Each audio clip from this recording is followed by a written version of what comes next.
कश्मीर दो खूबसूरत शहर हैं, लेकिन इन दोनों शहरों के अंदर जाए, इसकी गलियों में जाए तो गलाजत के ढेर जो है देखने को मिलते हैं।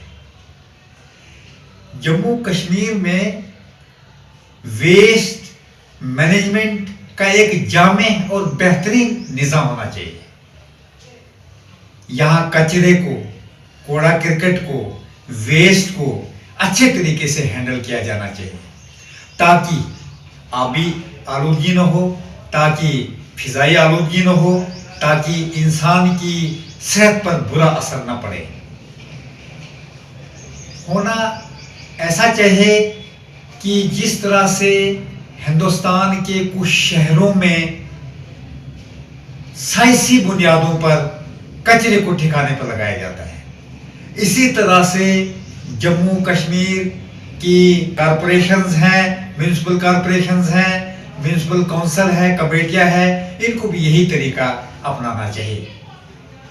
इसका बेहतरीन तरीका यह है कि कलेक्शन सेंटर जो है वो बनाए जाने चाहिए। कलेक्शन सेंटर में लोग जो है वो कचरा जमा करते हैं और वहां से जो है म्यूनिसिपल कॉरपोरेशन काउंसिल की गाड़ी जो है वो उस कचरे को लेके उसको डिस्पोज करती है।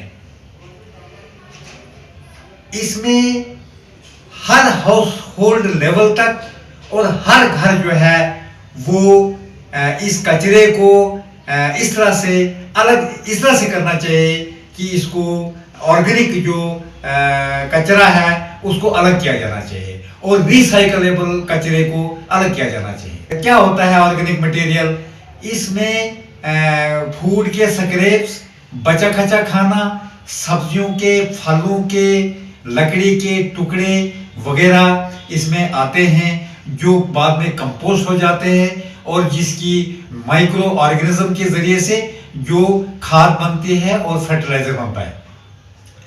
रिसाइकलेबल आइटम्स वो होती हैं, वो कचरा है जिसमें जिस कचरे में धात शामिल हो, जिस कचरे में कागज शामिल हो, जिस कचरे में बाकी मेटल्स वगैरह जो है या प्लास्टिक जो है वो शामिल हो।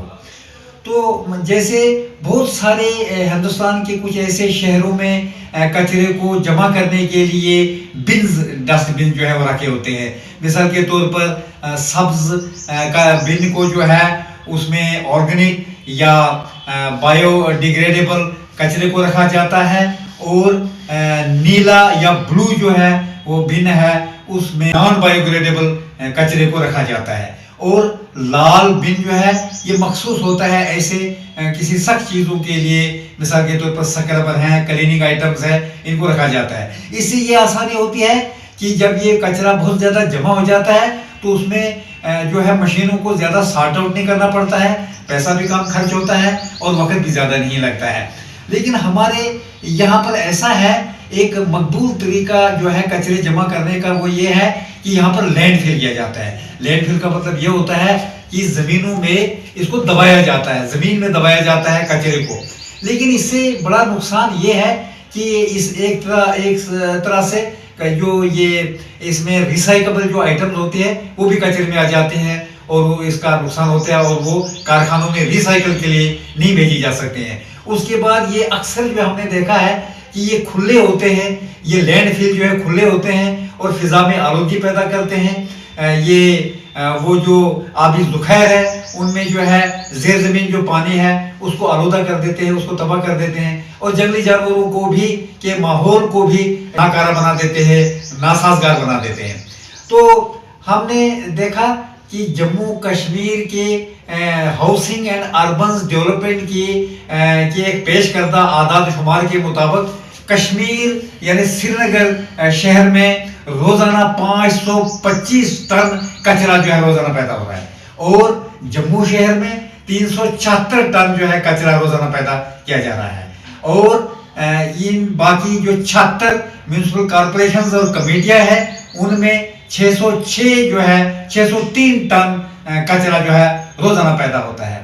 ये गलाजत के ढेर हम देखते हैं सड़कों के किनारों पर सड़कों के किसी कोने पर या खुले मैदान में या नदी के नजदीक, दरिया के नजदीक, आबी जुखैर के नजदीक। और इससे ये नुकसान होता है, ग्रीन हाउस जो है नुकसानदेह जो गैस होती है वो पैदा होती है, जो माहौल को आलूदा कर देती है। जरूरत इस बात की है कि जिस तरह से कुछ शहरों में जो तरीका अपनाया गया है कि कचरे को जो है तवानाई में तब्दील किया जाता है, यहाँ भी वही तरीका इख्तियार किया जाना चाहिए, वही तरीका अपनाना चाहिए। इनसिनरेशन जिसको कहते हैं, यानी कचरे को बहुत गर्म किया जाता है, 900 डिग्री सेल्सियस तक जो है इसको गर्मी दी जाती है, फिर इसको भाप बनाई जाती है और इस भाप को जो है टरबाइन के जरिए से जो है बिजली तैयार की जाती है। तो यही तरीका जो है अपनाया जाना चाहिए, वक्त की अहम जरूरत है।